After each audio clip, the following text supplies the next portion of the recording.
Halo semuanya, terima kasih sudah klik video ini ya. Nah, pagi hari ke Taman Bunga, melihat kupu-kupu menari ceria. Selamat datang teman semua, saya Marsya, siap berbagi ilmu bimbingan dan konseling yang luar biasa. Halo semuanya.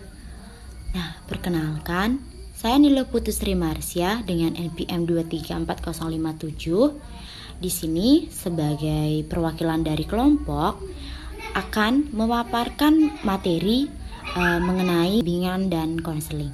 Topik ini sangat penting karena melalui topik yang tepat, proses bimbingan bisa menjadi lebih efektif dan menyenangkan. Nah, adapun nama-nama kelompok teman saya yang lainnya yang nantinya akan memperkenalkan dirinya sendiri. Nah, serta ada juga topik pembahasan yang akan kita bahas pada video kali ini, yaitu yang pertama ada pengertian teknik bimbingan dan konseling, dan juga yang kedua ada macam-macam teknik bimbingan dan konseling. Nah, selamat menyaksikan. Nah, langsung saja kita pada pembahasan pertama, yaitu pengertian teknik bimbingan dan konseling. Teknik adalah cara, langkah, atau metode yang dilakukan untuk mencapai suatu tujuan. Bimbingan, sesuai dengan namanya, bimbingan berarti membimbing, mengarahkan, memandu, mengelola, dan menyetir. Dan konseling adalah upaya membantu individu melalui proses interaksi yang bersifat pribadi antara konselor dan konseli agar konseli mampu memahami diri dan lingkungannya, mampu membuat keputusan dan menentukan tujuan berdasarkan nilai yang diyakininya sehingga konseli merasa bahagia dan efektif perilakunya. Nah, jadi konseli dan konseli itu berarti orang yang membutuhkan bimbingan dan konselor itu adalah orang yang memberikan bimbingan. Nah, jadi teknik bimbingan dan konseling adalah cara atau metode yang dilakukan untuk membantu, mengarahkan, atau memandu seseorang atau sekelompok orang agar menyadari dan mengembangkan potensi-potensi dirinya, serta mampu mengambil sebuah keputusan dan menentukan tujuan hidupnya dengan cara berinteraksi atau bertatap muka. Nah, pada intinya, teknik bimbingan dan konseling yaitu suatu cara atau metode yang bertujuan untuk memfasilitasi individu maupun kelompok dalam mengenali potensi diri mereka. Melalui proses ini diharapkan mereka dapat membuat keputusan yang tepat dan menentukan arah hidupnya baik secara langsung maupun secara tidak langsung. Nah, jadi teknik bimbingan dan konseling ini memiliki beberapa tujuan. Nah, yang pertama adalah untuk mengetahui hambatan dan kesulitan yang dihadapi peserta didik dalam studi. Yang kedua, yaitu untuk mengembangkan seluruh potensi dengan kekuatan yang dimiliki oleh peserta didik seoptimal mungkin. Nah, yang ketiga adalah mampu melaksanakan keterampilan atau teknik belajar secara efektif. Nah, yang keempat, mampu mengembangkan sikap positif seperti menggambarkan orang-orang yang mereka sayangi. Dan yang terakhir adalah memiliki kesadaran diri untuk mengembangkan penampilan dan kekhususan yang ada pada dirinya. Nah, sekarang kita akan membahas pada materi kedua, yaitu ada macam-macam teknik bimbingan dan konseling. Nah, jadi bimbingan dan konseling membutuhkan teknik yang tidak mudah. Nah, diperlukan bimbingan terhadap macam-macam teknik yang ada supaya konselor mahir dalam kerja praktek. Nah, di samping itu diperlukan juga keberanian dalam memperhatikan macam-macam teknik yang ada. Nah, yang dimana supaya ada pengalaman dari berbagai teknik. Diperlukan juga eksperimentasi dan observasi terus-menerus untuk mengembangkan teknik konseling sebagai jawaban terhadap kompleksitas problem di era modernisasi dan informasi sekarang ini. Berarti teknik konseling kan ada banyak dan setiap orang tidak sama atau tidak cocok dengan teknik-teknik yang digunakan oleh orang lain. Jadi, melakukan konseling sebaiknya tidak hanya 1 atau 2 kali, tapi diperlukan waktu untuk berkali-kali atau terus-menerus agar si konselor bisa memahami apa problem yang kita hadapi sekarang ini. Nah, di sini juga diuraikan terdapat 3 macam teknik bimbingan dan konseling, yaitu ada teknik umum konseling 1, teknik umum konseling 2, dan teknik khusus konseling. Nah, teknik umum merupakan teknik konseling yang lazim digunakan dalam tahap-tahap konseling dan merupakan teknik dasar konseling yang harus dikuasai oleh konselor. Sedangkan teknik khusus ini dikembangkan dari berbagai pendekatan konseling seperti pendekatan behaviorism, rasional emotif terapi, gestalt, dan sebagainya. Nah, harus teman-teman garis bawahi juga bahwa yang datang ke ruang BK atau bimbingan dan konseling ini tidak hanya orang-orang yang melakukan kriminalitas, tetapi juga bisa hanya dengan berbagi cerita tanpa perlu diketahui oleh orang lain. Baik teman-teman, perkenalkan nama saya Nikada Eka Apriela Soseningsih dengan NPM 2341101.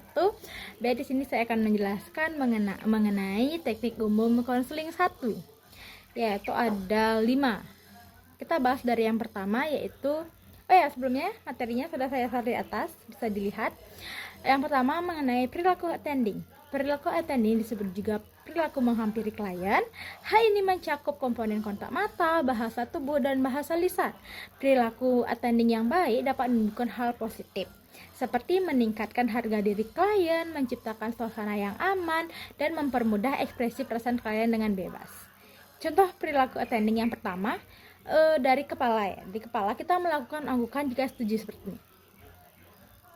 Ekspresi wajah itu selalu tenang, ceria, dan senyum. Kita tidak boleh sebagai konselornya nantinya jutek gitu seperti itu, nggak boleh guys. Kita harus tenang, ceria, dan senyum. Selanjutnya posisi wajah ya sama, posisi wajah harus tenang, senyum, ceria, seperti itu. Jadi kita sebagai konselor nantinya harus bisa meyakini klien bahwa semuanya akan baik-baik saja, seperti itu. Yang kedua, kita akan membahas mengenai empati. Empati ialah kemampuan konselor untuk merasakan apa yang dirasakan klien, merasakan dan berpikir bersama klien, dan bukan untuk atau tentang klien. Artinya empati dilakukan sejalan dengan perilaku attending. Tanpa perilaku attending, mustahil terbentuknya empati. Terdapat 2 macam empati. Yang pertama, empati primer, yaitu bentuk empati yang hanya berusaha memahami perasaan, pikiran, dan keinginan klien dengan tujuan agar klien dapat terlihat dan terbuka. Contohnya, kalian bisa melakukan berbicara seperti ini. Saya dapat merasakan bagaimana perasaan Anda. Atau kalian bisa juga, saya mengerti keinginan Anda. Itu meningkatkan keyakinan. Klien merasa, oh ini konselor memiliki empati yang tinggi, seperti itu. Atau yang kedua ada empati tingkat tinggi, yaitu empati apabila pemahaman konselor terhadap perasaan, pikiran, dan keinginan serta pengalaman klien lebih mendalam dan menyentuh klien. Seperti itu. Oke, selanjutnya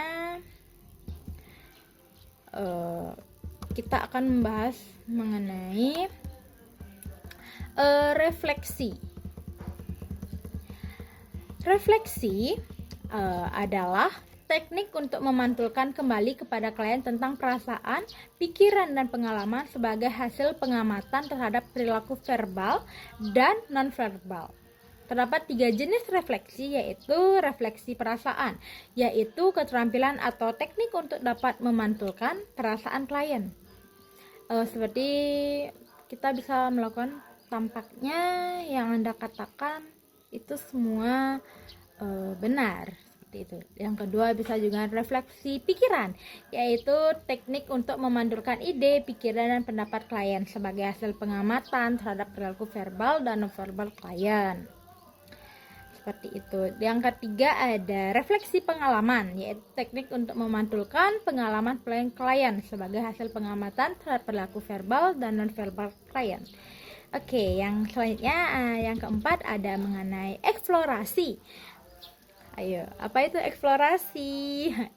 Bisa dibaca di atas. Oke, eksplorasi adalah teknik untuk menggali perasaan, pikiran, dan pengalaman klien. Hal ini penting dilakukan karena banyak klien menyimpan rahasia batin atau menutup diri.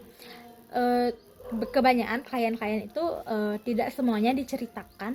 Mungkin ada yang dia merasa malu karena aib keluarga mungkin. Jadi kita bisa menggali perasaan, pikiran, atau pengalaman klien itu agar dia mau menceritakan semuanya tanpa ada yang ditutup-tutupi, seperti itu. Oke, yang kita melakukan eksplorasi, bisa melakukan eksplorasi perasaan. Mungkin bisakah Anda menjelaskan apa perasaan bingung yang Anda maksud, seperti itu kan? Karena klien pasti banyak yang saya bingung harus gimana ya. Itu kan bingung, dia bingung bagaimana. Kita harus bisa menggali itu agar kita memahami permasalahannya secara kompleks, seperti itu. Atau mungkin eksplorasi pikiran, menggali ide, pikiran, pendapat klien. Kalian bisa bicara seperti ini. Saya yakin Anda dapat menjelaskan lebih lanjut ide Anda tentang permasalahan Anda, seperti itu. Jadi dia merasa yakin dan dia akan menceritakan, seperti itu. Oke, selanjutnya menangkap rasa. Menangkap rasa? Oh, salah, menangkap pesan, teman-teman. Menangkap pesan adalah teknik untuk menyatakan kembali esensi atau inti ungkapan klien. Dengan teliti mendengarkan pesan utama klien, mengungkapkan kalimat yang mudah dan sederhana, biasanya ditandai dengan kalimat awalnya. Adakah atau tampaknya kamu seperti itu.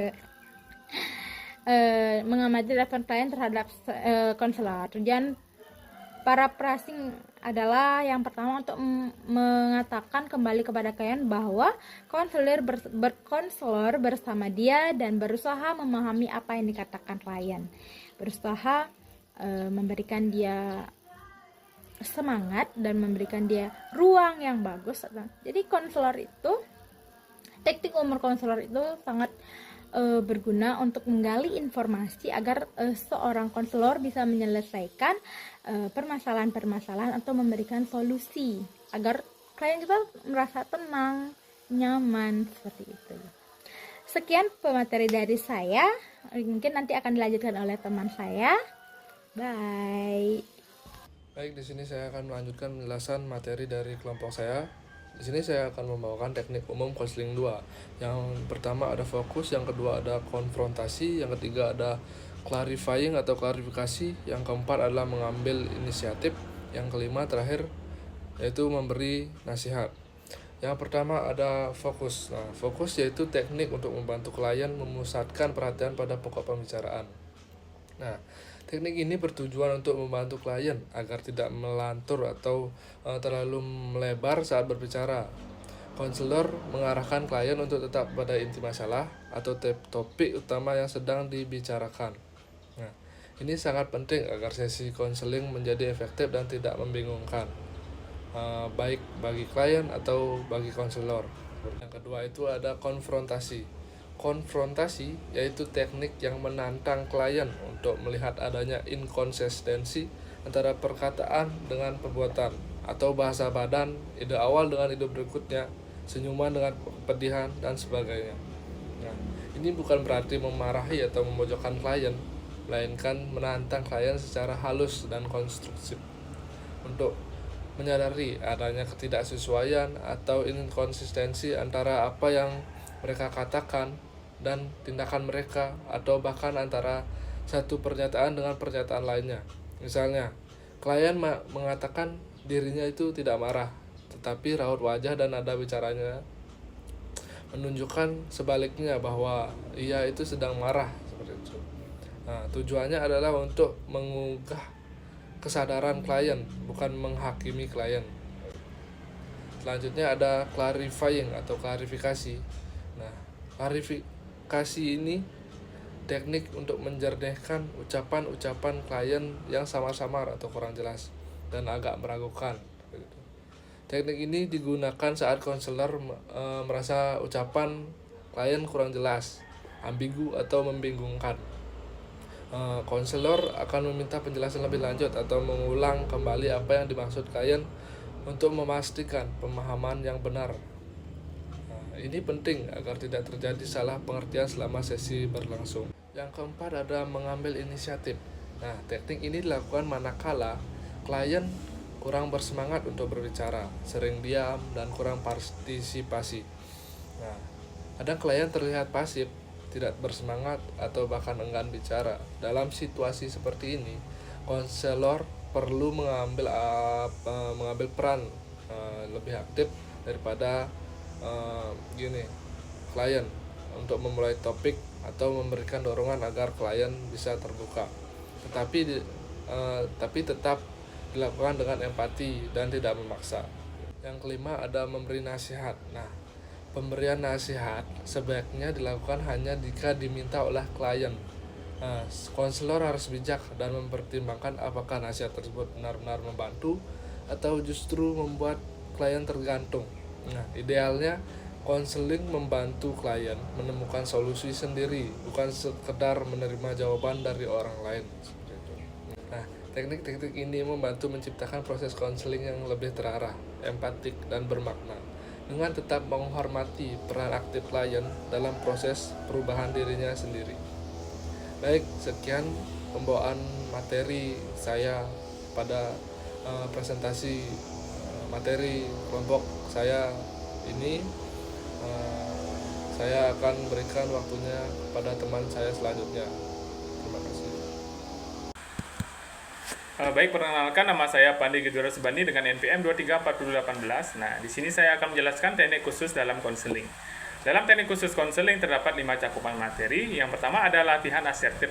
Nah, teknik ini digunakan untuk melatih klien yang mengalami kesulitan untuk menyatakan diri bahwa tindakannya adalah layak dan benar. Latihan ini terutama berguna diantaranya untuk membantu individu yang tidak mampu mengungkapkan perasaan tersinggung, kesulitan menyatakan tidak, serta mengungkapkan afeksi dan respon positif lainnya. Cara yang dapat digunakan adalah dengan permainan peran dengan bimbingan konselor. Diskusi-diskusi kelompok juga dapat diterapkan dalam latihan asertif ini. Nah, yang kedua ada desensitisiasi sistematis. Desensitisiasi sistematis merupakan teknik konseling behavioral yang memfokuskan bantuan untuk menenangkan klien dari keterangan yang dialami dengan cara mengajarkan klien untuk rileks. Dalam esensi teknik ini adalah menghilangkan perilaku yang diperkuat secara negatif dan menyertakan respon yang berlawanan dengan perilaku yang akan dihilangkan. Dengan pengondisian klasik, respon-respon yang tidak dikehendaki dapat dihilangkan secara bertahap. Jadi desensitisiasi sistematis hakikatnya merupakan teknik relaksasi yang digunakan untuk menghapus perilaku yang diperkuat secara negatif. Biasanya merupakan kecemasan dan ia menyertakan respon yang berlawanan dengan perilaku yang akan dihilangkan. Nah, yang ketiga ada teknik saya bertanggung jawab.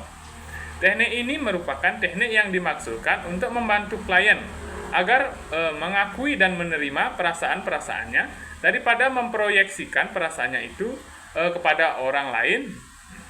Dalam hal ini, konselor meminta klien untuk membuat suatu pernyataan dan kemudian klien menambahkan dalam pernyataan itu dengan kalimat, dan saya akan bertanggung jawab atas hal itu. Nah, seperti contoh, saya merasa jenuh dan saya harus bertanggung jawab atas kejenuhan itu.